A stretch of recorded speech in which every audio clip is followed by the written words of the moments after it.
Hey guys, this is the Wiggle Man and welcome back to Wiggle's Miniature Workshop. First off, I'd like to say, hooray! We made it to 1,000 subscribers and I want to thank every single one of you who has subscribed to the channel so far. It means so much to me.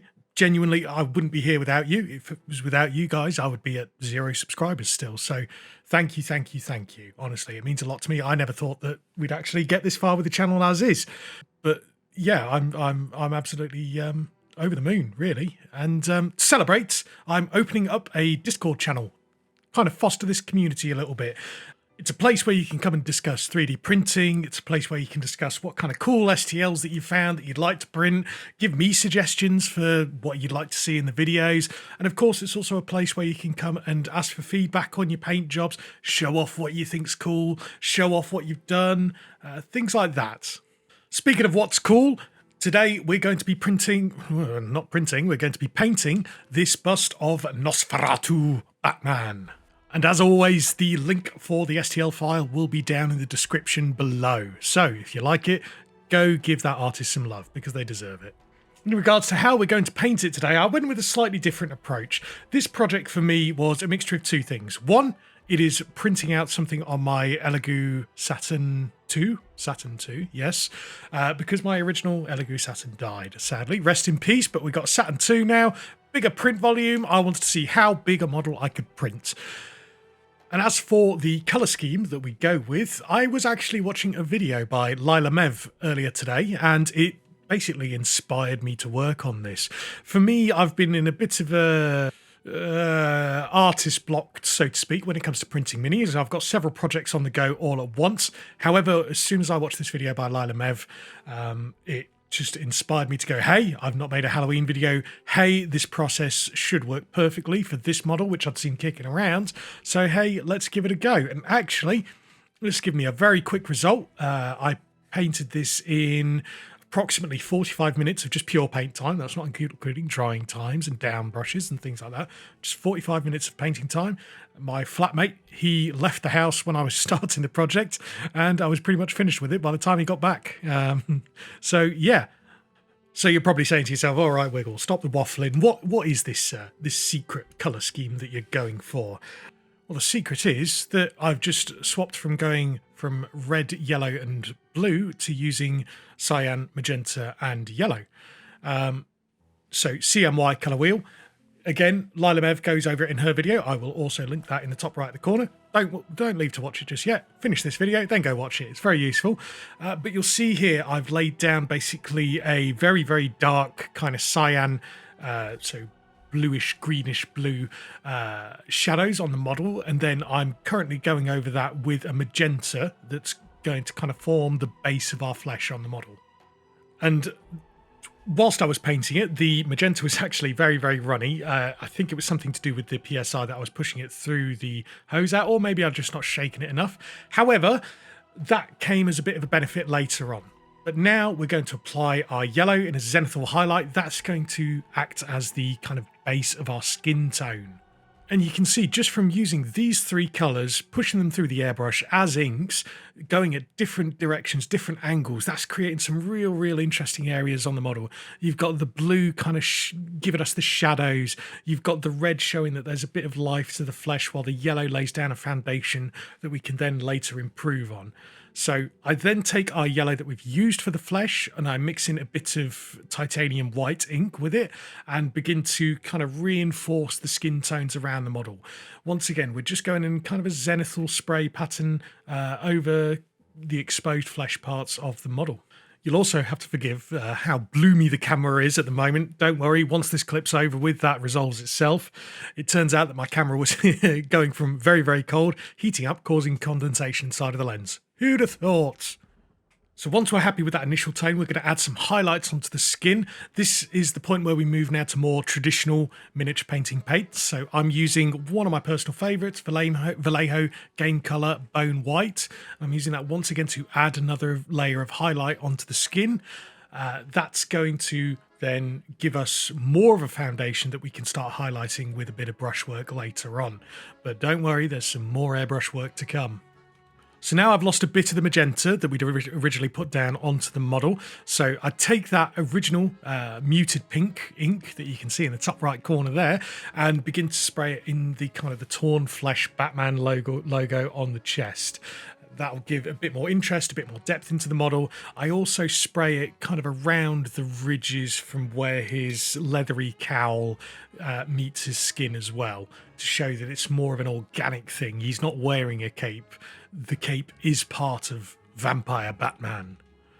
So next up, I break out the good old AK Interactive Rust Effects. Originally, I was intending on spraying this all over the skin and then working with some white spirit to allow the rust effects to run into the recesses of the skin. However, once I'd laid down this layer of rust effects, I just like kind of the matting that it does on the model as was, and left it. I just used it as another kind of form of shading on the model. Our next step is just to punch back up some of those highlights, but we're only doing it on the left side of the model now. So we're going back to our Vallejo Game Color Bone White, and we're applying the highlights down the left-hand side of the model. That way we've got a nice interplay between the shadows of the rust effects that we've just applied, the cyan that we'd applied as an initial shadow layer through the inks. And I feel like this is where I kind of thought, right, okay, this model's really starting to pop already. I could quite easily say that this is done now, but there's so much more that we can do as well. So moving on to the eyes next, we're blocking them out in just good old-fashioned Vallejo model color black. You will see as we progress through the video that the eyes do change over time. I am going to draw your attention to that. However, when I came and sat down and started editing this video, I actually thought that the jet black eyes was the best result, and it was the easiest result as well. It makes the model seem a lot more kind of alien in origin, a lot more monstrous, a lot less human. My original thought was to go for cataracts in the eyes, but I just settled on kind of glossy black eyes. I thought that was the best solution and the simplest solution, it turned out. So I've edited out painting the rest of the eyes. All you had to do was just paint them black in the end anyway. Now, this next step, you might notice in the top right, I've got a nice little ramekin pot of brown goop. That was from a different project that I'm currently working on at the moment. However, I put it onto my brush, put a little bit onto my hand to test it, and it was quite a nice little glazing material. So I just used it sparingly around kind of the ridges around the chest area, just to test it out. Didn't particularly have a huge impact, but any brushstroke adds to a model. Now, continuing on with our theme of painting things quickly using nice, easy techniques.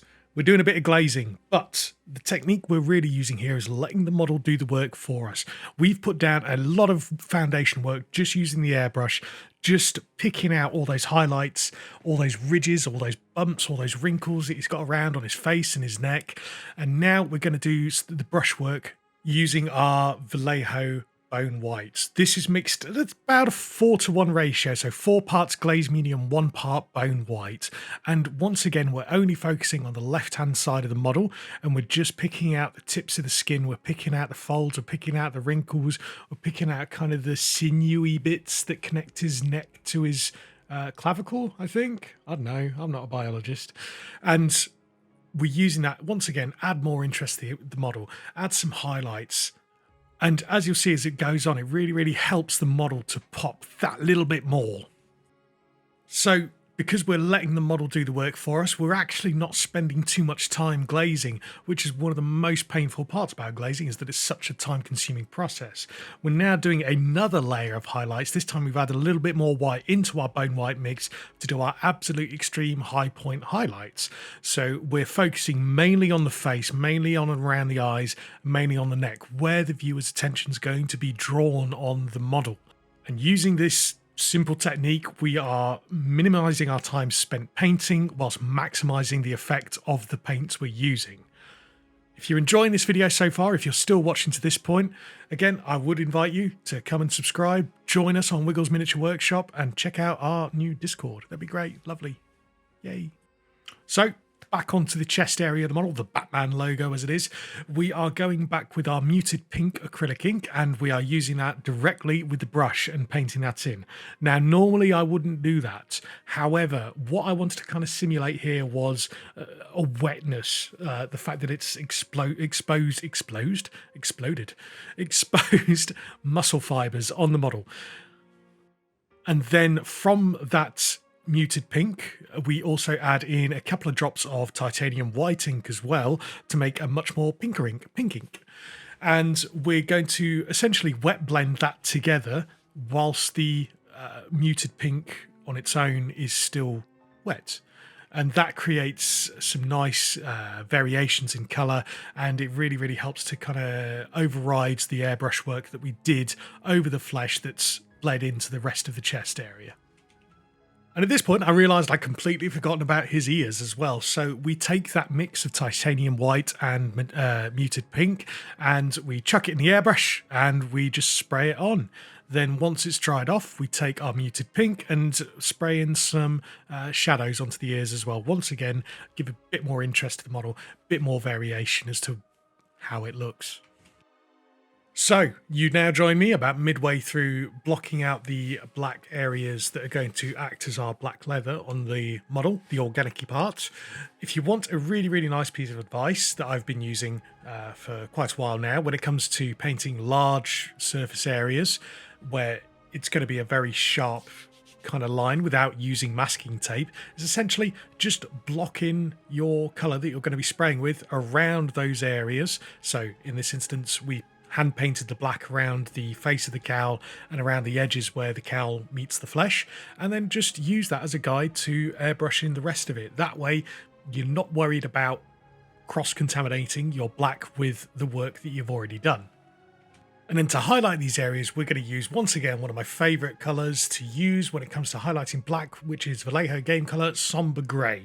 This first initial layer that we're doing with the airbrush, we've mixed about 2 parts black to 1 part Somber Grey. That's to give a very subtle transition, because you want your highlights on black, basically, the shinier you want something to be, the sharper they have to be. And there's a bit of texture on this cowl here, so I didn't want it to be super glossy looking, that almost rubber-like. I wanted it to be more of a subtle highlight to begin with, building up, but not quite going to a full-on white.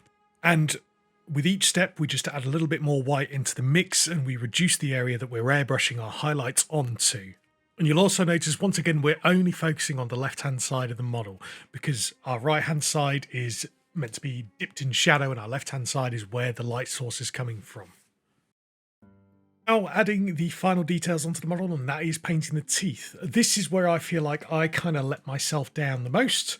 I couldn't quite figure out how to paint the teeth, and only now, upon editing the video, did I think of a better solution to paint them. When I was painting them, I didn't want to go with pearly white teeth. This guy looks ancient, he looks old, and so I essentially used, once again, the same colours that I used for the skin tone, and just glazed them up and up and up constantly to give a nice gradient from the root of the tooth down to the very tips of the teeth, because these are the very kind of the traditional Nosferatu teeth. Whenever you think of the movie character itself, the 2 pointed front teeth. I didn't want them to be white because I felt like that would distract too much from the rest of the model. But I feel like the solution I went with didn't quite bring them out enough. Now, looking back at the original render by the author, they did a render in colour. They actually added a hint of red to the teeth, and I felt like that was a much better solution, which in retrospect I should have done. I didn't. I can live with that because I'm happy with how the rest of the model came out regardless. And then into the crevices around the teeth and around the lips of the mouth, I also use good old-fashioned Citadel Agrax Earthshade and just pops that into the recesses around the mouth, around the teeth where they meet up, and that allowed to give a little bit more depth around the face. Coming to the end of the project now, I hope you enjoyed watching this video. I hope you've learned something. I hope you've taken some of this info in and that you can apply it to your own projects. And yeah, get ready for the grand reveal. Thanks for watching. Thanks again for 1,000 subscribers, and I'll see you guys soon. Happy Halloween.